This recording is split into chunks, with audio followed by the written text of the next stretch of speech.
사람들은 흔히 이렇게 의심합니다.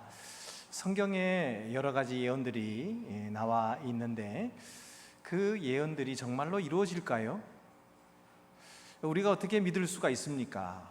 아직 이루어지지 않은 것인데 정말 이루어질 수 있을까요? 하고 예언에 대해서 궁금해하고 또 의심도 합니다. 우리가 흔히 예언이라고 하면은 이렇게 점쟁이들이 하는 말을 흔히 생각을 해요. 그래서 믿지 못할 것처럼 생각합니다. 사주팔자라든지 타로 점을 본다든지 이 점쟁이 찾아가 가지고 앞으로 될 일이 무엇입니까 하고 물으면 이야기해주고, 또 이단들이 말세론에 대해서 또 이야기하고, 그러니까 그런 것들이 이제 그럴듯해서 따라가는 그런 사람들 때문에 장래 일을 이야기한다고 하는 것은 다 믿지 못하겠다 이렇게 생각하기가 쉽습니다. 그런데 그들은 두려움에 근거해서 사람들의 행동을 이끌려고 하지요. 그래서 겁을 주고 돈을 뜯어내는 것입니다. 그들에게는 수준 높은 윤리도 도덕도 없습니다. 그들은 결코 사람의 정신을 건강하게 해주지 못하고 몸도 건강하게 해주지 못합니다. 사회를 건전하게 만들어주지도 못하는 것입니다. 그러나 성경의 예언은 그렇지 않습니다. 성경의 예언은 하나님의 은혜에 기초하고 있습니다. 이 하나님과의 인격적인 사랑의 관계 속에서 행동하게 하는 것이죠. 그래서 사람을 건강하게 하고 사회를 건전하게 세워주는 것입니다. 그래서 우리가 성경의 예언을 믿는 것입니다. 이 성경의 예언은 영어로 prophecy라고 하는데, 이것은 하나님의 말씀을 예언자가 받아서 대언하는 것을 말합니다. 그래서 그 말을 가리켜서 신언이라 또는 신탁이라, 하나님이 맡겨주셨다, 그래서 신탁이라 그렇게 말합니다. 그래서 여호와께서 이같이 말씀하시기를 하고 말하는 그 모든 것들을 신학적으로는 신탁 이렇게 말합니다. 그런데 그 내용 가운데는 두 가지 내용이 들어 있습니다. 하나는 예견이라고 하는 것입니다. prediction, 미래에 일어날 일을 미리 말해주는 이것을 예견이라고 하는 그런 내용이 그 속에 들어 있어요. 근데 또 다른 내용이 들어 있습니다. 그것은 권면이 들어 있어요. admonition. 그러니까 권면, 이것은 고발을 하거나 또는 권고하는 그런 말인 것이죠. 그런데 이 예견과 권면이 또 그 두 내용이 겹쳐서 흔히들 나오고 있어요.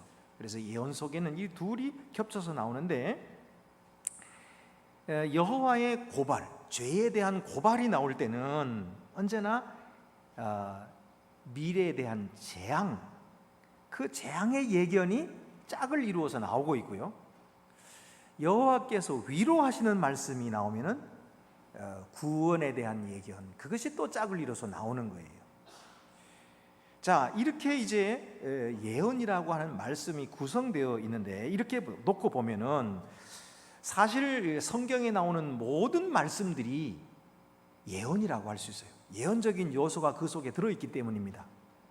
그러니까 예를 들어서 우리가 믿으면 구원을 받으리라 라는 말씀이 있다고 합시다. 이것도 예언이에요. 왜냐하면 아직 구원을 받지 못했잖아요. 구원이 완성되지 않았거든요. 그런데 미래에 있을 일을 미리 말해주는 것이죠. 믿으면 구원을 받으리라. 그렇기 때문에 성경의 모든 말씀들이 다 예언적이라고 말할 수가 있어요. 그러면 하나님께서 이 예언을 주시는 목적이 뭘까요? 이 말씀을 통해서 앞에 있을 일들을 생각하게 하시고 또 그것을 믿도록 하시는 이유가 뭐냐 하면은, 장차 일어날 일들을 가르쳐 주심으로써 그 일에 대하여 대비하라고 하시는 거예요. 그리고 또 그 일에 비추어서 오늘을 살아감으로써 악에서 떠나가게 하시는 것입니다. 그런가 하면 그 이후에 있을 일들, 다시 말해서 하나님의 구원을 바라보게 하심으로써 우리가 고난을 잘 참고 이기도록 하시는데 목적이 있어요. 그래서 여러분, 이 예언의 말씀은 우리가 의심하기보다는 그 말씀을 주신 하나님을 믿고 하나님을 신뢰하게 될 때에 많은 유익을 얻게 됩니다. 무한한 유익을 우리가 얻게 되는 거예요. 자, 예를 들면은 축구 선수가 경기를 하고 있다고 생각해 봅시다. 근데 제 아무리 실력이 좋아도 골을 넣지를 못해요. 이 축구 감독이 계획한 그 작전에 따라서 함께 움직일 때에 골이 들어가는 거죠. 그러니까 이 축구 감독이 계획하고 또 그 마음속에 작정한 이것을 알아야 돼요. 알고 뛰어야 돼요. 그리고 또 그것을 믿고 뛰어야 돼요. 그럴 때에 골이 들어가고 이기게 되는 거죠. 그와 마찬가지로 축구 감독보다도 훨씬 뛰어나신 지혜로우신 하나님, 축구 감독은 그냥 이기는 것만 목적이지만 하나님은 온 세계를 구원하시려는 선하신 목적을 가지고 계세요. 그 하나님의 계획을 알면 우리가 이기지 않을 수 있겠습니까? 그 하나님의 목적을 따라서 그 계획에 순종하여 하나님의 뜻대로 행하게 되면 우리가 승리하게 되지 않겠어요? 축구 감독은 자기 편만 움직일 수 있지만 하나님은 그렇지가 않아요. 하나님은 상대편까지도 움직이시거든요. 우리가 지금 이사야 성경을 쭉 읽어보면서 아시겠지만은 이사야 성경이 이스라엘 백성들에게만 예언하시는 것이 아니에요. 아수르에 대해서도 예언하시고 블레셋에 대해서 예언하시고 여러 주변의 국가들을 위해서 예언하시거든요. 그건 무슨 말씀입니까? 하나님이 이스라엘의 하나님만이 아니거든요. 온 세계를 움직이고 계시는 거예요. 이 하나님을 믿고 그 하나님의 계획을 알고 그 뜻에 순종하게 된다면 우리 인생이 승리하지 않을 수 있을까요? 그러므로 우리는 이 예언의 말씀을 믿을 수 있는 거예요. 그리고 그 예언의 말씀을 따라 살 수가 있게 되는 것입니다. 자, 그러면 오늘 말하는 그래서 디모데후서 3장 16절 말씀은요 이렇게 말합니다. 모든 성경은 하나님의 감동으로 된 것으로 교훈과 책망과 바르게 함과 의로 교육하기에 유익하니 그랬어요. 그래서 이 말씀을 따라 순종하고 행하는 자에게 많은 유익을 주시겠다고 하셨어요. 이사야는 지금 그날에 일어날 일들을 예언하고 있습니다. 그날에 무슨 일이 일어날까요? 이 그날이라고 하는 건 뭘까요? 그날은 바로 하나님의 심판의 날을 뜻합니다. 심판의 날. 심판의 날에 무슨 일이 벌어지겠습니까? 첫째로는 그날에 야곱의 영광이 쇠하여질 것이다. 야곱의 영광이 쇠하여질 것이라고 말합니다. 이사야 17장 4절입니다. 그날에 야곱의 영광이 쇠하고 그의 살찐 몸이 파리하리니. 야곱의 영광이란 하나님이 주신 이스라엘 백성의 영광이란 뜻이에요. 근데 이 영광은 사실은 이스라엘 백성들이 받을 만한 자격이 없었지요. 원래 그들은 히브리 민족이었고 그들은 애굽에서 종살이하는 노예들이었어요. 그런데 하나님께서 그들의 부르짖음을 들으시고 불쌍히 여기셔서 그들을 모세를 통해 건져내셨죠. 그리고 나서 광야로 이끄셔서 시내 산에서 그들과 언약을 맺으십니다. 너희는 이제부터 내 백성이다. 나는 이제부터 너희의 하나님이다. 그러니 내가 주는 이 명령과 법도를 따라 행하라. 그리하면 복을 누리게 되겠다. 그러나 만약 이 법도를 따르지 아니하고 너희가 내 백성으로 살지 아니하면 너희는 반드시 이 민족들에게 멸망하게 될 것이다 하고 말씀을 해주셨어요. 그래서 하나님께서는 그들과 늘 함께 하시고 구름 기둥과 불 기둥으로 늘 지켜주시고 이 민족들로부터 하나님께서 보호해 주심으로써 그들은 큰 영광을 누리게 됩니다. 가나안 땅을 차지하게 되고 거기서 큰 부강한 나라를 이루게 되었죠. 그런데 어떻게 됐어요? 그들이 잘 살게 되니까 많은 부를 누리고 그런 힘을 갖게 되니까 그만 하나님을 잊어버리고 말아요. 자기들이 잘해서 그런 줄 아는 거예요. 그래서 자기들이 똑똑하고 자기들이 능력이 많아서 나 이렇게 많은 것을 누리게 되었다, 소유하게 됐다 생각하고 하나님을 잊어버리고 그저 이 물질만 많이 주는 그런 신들에게로 쫓아가서 그것만은 구하게 되는 거예요. 복 많이 주세요. 많이 잘 살게 해주세요. 그러고서는 바알 신에게 가서 절하고 아세라 신에게 가서 절하는 거예요. 그러니 하나님께서는 말씀하시는 겁니다. 이제 너희들에게서 그 영광이 떠나리라. 하나님이 주신 그 지위와 하나님이 주신 영광을 소홀히 생각하고 그것을 무가치하게 여긴 사람들에게 하나님은 그 영광을 빼앗아 가시겠다고 말씀하시는 겁니다. 어떻게 쇠합니까? 5절 말씀 보니까 마치 추수하는 자가 곡식을 거두어 가지고 그의 손으로 이삭을 벤 것 같고 르바임 골짜기에서 이삭을 주운 것 같으리라. 이게 무슨 말입니까? 이것은요, 추수하는 자가 곡식을 뱄다고 하는 것은 아주 질서정연하게 뱄다는 거예요. 아수르가 와가지고 이스라엘을 멸망시키는데 아주 숙련된 사람이 베는 것처럼 그렇게 멸망시킨 거예요. 이 말은 아수르가 제멋대로 한 게 아니고 하나님이 계획하신 대로 되었다는 뜻이에요. 하나님께서 그렇게 계획하셨어요. 그리고 그 일을 이루신 것입니다. 여러분, 하나님께서 이 야곱의 영광을 쇠하게 하시는 이유가 뭡니까? 그게 3절에 나오는데 에브라임의 요새와 다메섹 나라와 아람의 남은 자가 멸절하여. 에브라임은 이스라엘을 뜻하는데 이 이스라엘이 스스로 하나님 백성 되기를 버린 것입니다. 그리고 이방과 손을 잡았어요. 지금 아수르가 그렇게 힘차게 밀려서 내려오고 있으니까 그것을 막기 위해서 여호와 하나님을 찾고 그에게로 돌아가서 그를 의지하는 것이 아니라 주변의 나라들 시리아를 의지해가지고 거기서 손을 잡고, 그리고 또 남유다 자기 형제들까지 쳐들어와 가지고 그들도 자기 한편으로 만들려고 했던 거예요. 그러나 뜻대로 되지 않죠.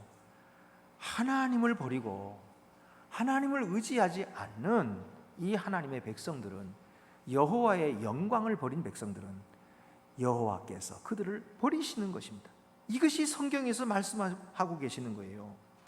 여러분, 오늘날에도 하나님의 백성들은 하나님께서 놀라운 지위를 주시고 영광을 주셨어요. 하나님의 이름을 두시면서 너희는 내 백성이라고 말씀하시고 나는 너희의 하나님이라고 말씀하시면서 큰 영광을 주셨는데, 이 영광은 이 세상 것이 아닙니다. 하나님께로부터 온 것이고 이것은 하늘의 것이기 때문에 거룩한 영광입니다. 이 영광을 소홀히 생각하고 이 영광을 가볍게 생각하고 그렇게 우습게 여기면 그 영광은 떠나버리고 만다는 것입니다.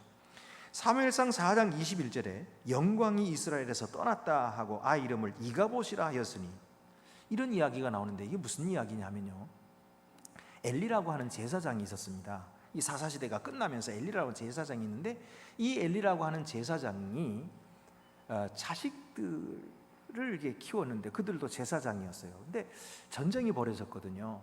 블레셋이 쳐들어오는데 너무나 강력하니까 감당할 수가 없어서 이 제사장의 아들들, 그러니까 홈니와 비느하스가 여호와의 궤를 들고 나갑니다. 여호와의 궤는 여호와의 임재의 상징이거든요. 그렇기 때문에 이것만 들고 나가면 우리는 이긴다 생각한 거예요. 그런데 웬걸 그렇게 들고 나갔는데 무참하게 졌어요. 그런가 하면 그 궤는 빼앗겼고요, 그걸 들고 나갔던 홈니와 비느하스는 적들의 손에 죽임을 당했어요.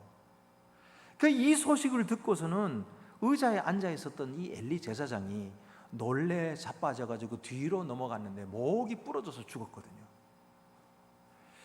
이런 상황 속에서 그 엘리 제사장의 아들 비느하스의 아내가 아기를 낳게 되었는데 아기를 낳으면서 또 죽어가는 거예요. 그래서 그 아기의 이름을 이가봇이라 지었다는 거예요. 여호와의 영광이 떠났다. 이스라엘 백성에게서 여호와의 영광이 떠났다는 거예요. 그래서 그들이 참패하게 되고 이제는 이민족들의 그런 비참한 그 압제 속으로 들어가게 됐다는 거예요. 왜 이런 일이 벌어졌느냐? 그는 그 앞에 바로 이 엘리 제사장이 자기의 아들들 홈니와 비느하스를 제대로 키우지 못했어요. 가정교육을 엉망으로 시킨 겁니다. 그러니까 하나님의 법도를 잘 가르쳐서 그들도 훌륭한 제사장으로 키웠어야 되는데 그들은 제사장이 되었으면서도 제사장이 뭔지를 모르고 제사장의 영광을 소홀하게 생각한 거예요. 그래서 하나님께 바치기도 전에 고기를 꺼내가지고 자기들이 먼저 먹어버리고, 그리고 제사장이라고 하는 신분을, 그 힘을 가지고서는 거기서 수종드는 여인들을 겁탈을 하고 이런 일을 한 겁니다. 그러니 여호와의 영광을 소홀히 여기는 이 가정과 제사장과 그 나라가 어떻게 되겠어요?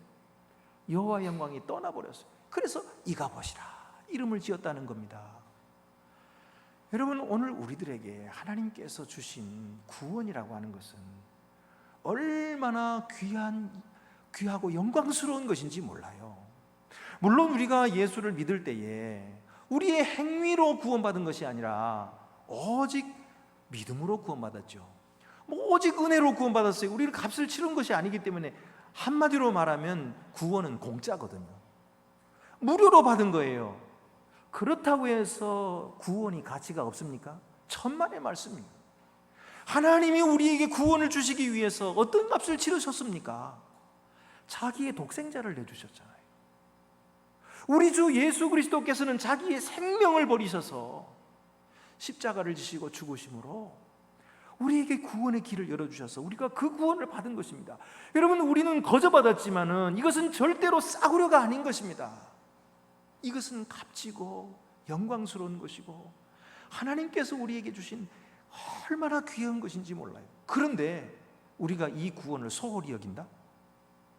하나님께서 우리에게 주신 직책을 소홀히 여기고 세상 그 어떤 직책보다도 형편없이 생각한다? 만약에 그렇다면 우리가 어떻게 되겠습니까? 성경은 지금 그것을 얘기하고 있는 거예요. 야곱에게서 영광이 떠났다. 야곱의 영광이 쇠하리라. 하나님이 주신 것을 소홀히 생각하고 하나님이 주신 값진 것을 깨닫지 못하면 그것을 누릴 자격이 없는 거예요.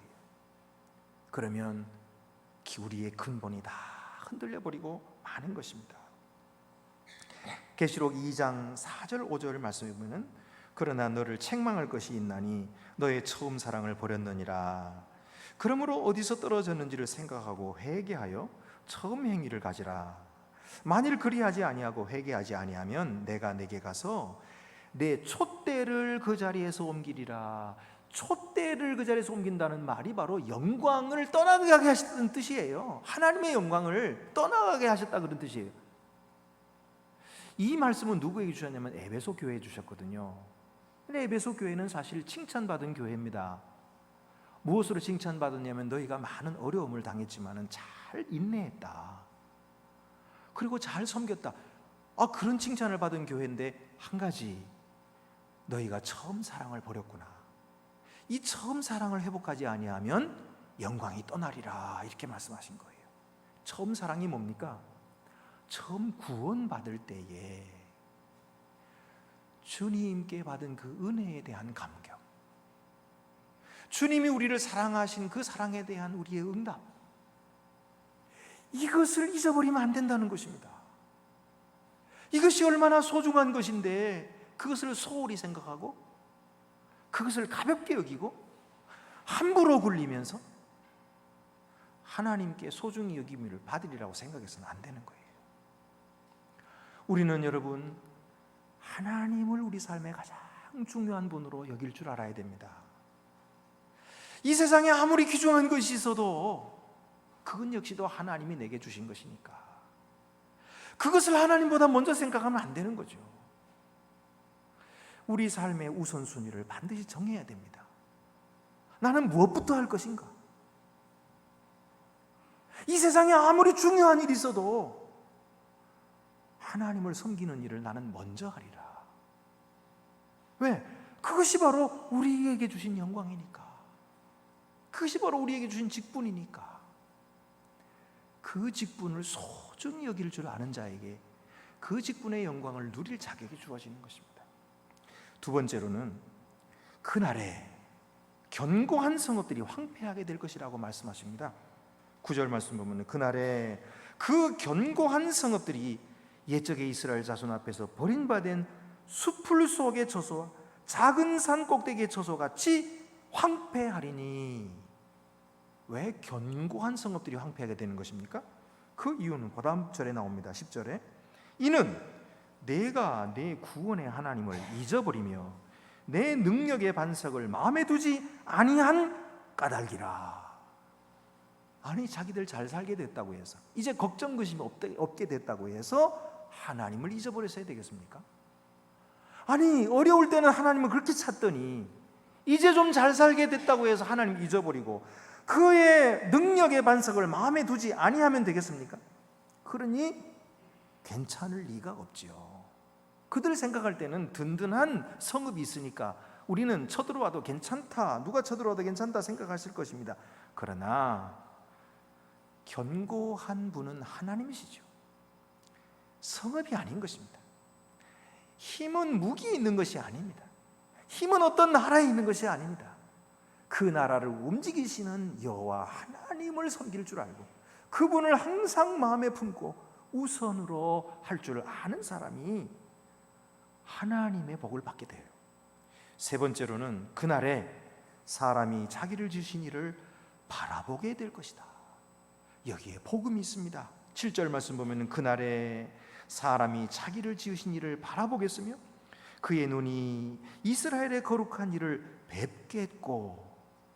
여러분, 그날은 심판의 날입니다마는 또한 동시에 구원의 날이 될 것이라고 성경이 말씀하고 있어요. 어떻게 그런 일이 벌어질 수 있습니까? 사실 하나님께서 자기 백성을 심판하시는 것은 그 백성을 진멸시키고 완전히 끊어버리시려고 하시는 것이 아니에요.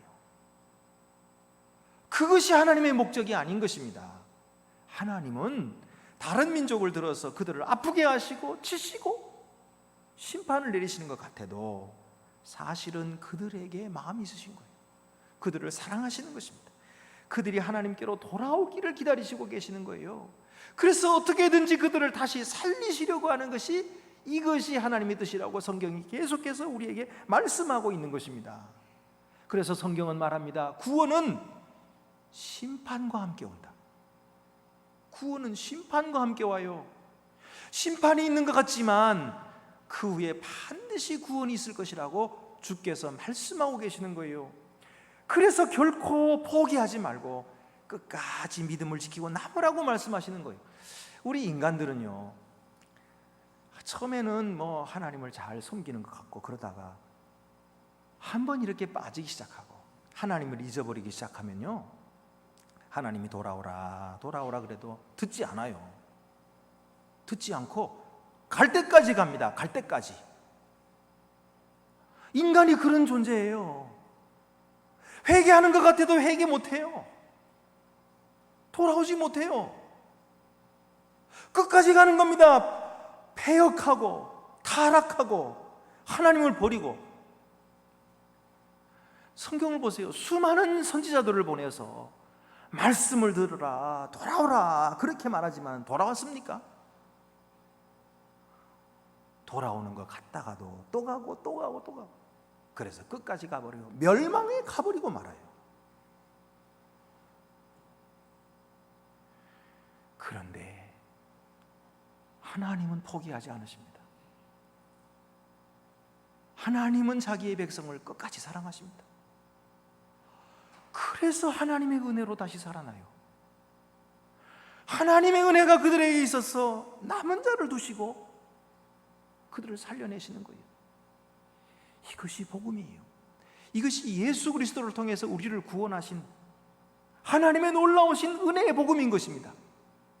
여러분, 예수께서 이 세상에 오실 때 이스라엘 백성이 잘해서 오셨나요? 천만의 말씀이에요. 이스라엘 백성은 바벨론에서 다시 돌아왔지만 성전을 짓는다고 했는데 자기들이 힘으로 무슨 성전을, 형편없는 것을 지어놓고서는 엉엉 울었죠. 그리고서는 또 패역합니다. 그리고 하나님을 떠납니다.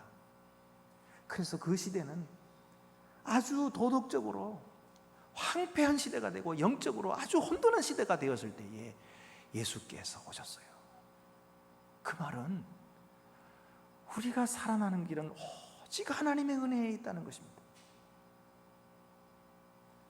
하나님이 불쌍히 여기실 때만 희망이 있는 거예요. 여러분, 우리가 코로나를 이길 수 있습니까? 인간의 지혜가 있으니까 이 과학이 발달했으니까 이길 수 있을까요? 글쎄요, 코로나 이길지 몰라도 그 다음에 또 있을지도 몰라요. 인간은 안 된다니까요. 그러나 하나님은 은혜로우십니다. 하나님은 자비로우십니다. 그의 사랑은 무한하십니다. 그래서 우리를 살려주실 거예요. 그래서 우리를 다시 일어나게 하실 거예요. 여기에 소망이 있다는 것이 성경 말씀이에요. 성경은 끊임없이 우리 주 예수 그리스도로 말미암아 너에게 소망이 있다고 말씀해요. 예수를 보내신 하나님께서 너희를 버리시겠느냐? 그래서 하나님을 믿어라, 약속을 믿어라, 이 예언이 이루어질 것이다 라고 계속해서 말씀하시는 것입니다. 여러분, 그 남은 자를 통해서 하나님은 다시 새로운 역사를 일으키고 계심을 우리에게 미리 말씀해 주셨어요. 역대하 30장 10절 11절 말씀 보면은, 그러나 아셀과 므낫세와 스불론 중에서 몇 사람이 스스로 겸손한 마음으로 예루살렘에 이르렀고, 하나님의 손이 또한 유다 사람들을 감동시키사 그들에게 왕과 방백들이 여호와의 말씀대로 전한 명령을 한 마음으로 준행하게 하였더라. 이 말씀이 바로 오늘 우리가 7절 말씀에 사람이 자기를 지으신 이를 바라보겠다라고 하는 이 예언의 말씀에 응답으로 이루어진 말씀이에요. 이게 무슨 말이냐면 히스기야 때거든요. 히스기야 때에 아수르가 물밀듯 내려와가지고 북이스라엘 다 망하게 했어요. 포로로 붙잡아 갔어요. 이제 남은 것은 예루살렘 남은 거예요. 그래서 그들이 막 쳐들어오고 있는 거예요. 근데 히스기야는 다른 나라를 의지해서는 안 되고 오직 하나님만 의지해야 되겠다고 하는 믿음이 생겼어요. 그래서 온 나라에 대해 명령을 내렸죠. 우리가 그동안 하나님을 너무 잊어버려가지고 유월절을 지킨 지가 너무 오래됐다. 우리 다 같이 일어나서 이 위기의 순간이지만 하나님께 모이자. 그리고 하나님께 예배를 드리자. 우리가 잊어버렸던 유월절을 지키자 하고 보발꾼들을 보냈어요. 전국으로 보내가지고, 그래서 부엘세바에서부터 단까지, 남쪽 끝에서부터 그쪽까지 다 소식을 전했거든요. 근데 그때 이스라엘 백성들이 그 말을 듣고 어떻게 했나요? 흥 하고 비웃었어요. 그렇게 한다고 뭐가 되겠냐? 그게 무슨 작전이냐, 무슨 계획이냐 그게. 그리고서는 아무도 모이지를 않은 것입니다. 그런데 오늘 성경에 이런 사람들이 있었다는 거예요. 아셀과 므낫세와 스불론 중에 몇 사람이 있었다는 거예요. 몇 사람이. 그들은 이 소식을 듣고 모였어요. 예루살렘으로 모였어요. 그리고 유월절을 지키겠다고 했어요. 하나님께서 그들을 보시고 기뻐하신 거예요. 그 남은 자들을 통해서 하나님은 어떤 일을 벌이십니까? 유다 사람들을 감동시키신 거예요. 그들에게 왕과 방백들이 여호와의 말씀대로 전한 명령 한 마음으로 준행하도록 하셨어요. 그래서 예루살렘에서 유월절을 지키게 됩니다. 그런데 무슨 일이 벌어졌습니까? 그렇게 쳐내려오던 아수르의 사내립이 갑자기 무슨 일인지 모르게 돌아가 버리고 말아요. 쳐들어오다가 유다의 몇 성읍들도 점령을 했는데 돌아가 버려요. 그리고 역사에 보면은 돌아간 이 왕이 자기 아들들에게 죽임을 당합니다. 그리고 역사가 반전이 돼요. 예루살렘이 함락되기 바로 직전에 역사 속에 이런 일이 벌어진 것입니다. 무엇 때문일까요? 남은 자들이에요. 남은 자들 몇몇이 하나님께로 돌아와 예배를 드릴 때 하나님께서 백성들의 마음을 감동시켜 주시고 모두 함께 모여서 유월절을 지키게 하심으로 돌아오게 하시고, 그리고 그 백성을 살리시는 역사가 이렇게 일어난 것입니다. 여러분, 구원은 어디서부터 오는 것일까요? 절대로 인간에게부터 온 것이 아닙니다. 오직 하나님께로부터 오는 것인 줄로 믿으시기 바랍니다. 우리가 이 세상에 그 어떤 힘을 의지하고 내가 이것 있으니까 코로나 잘 견딜 거야 생각한다면 하나님께서 무너지게 하실 거예요.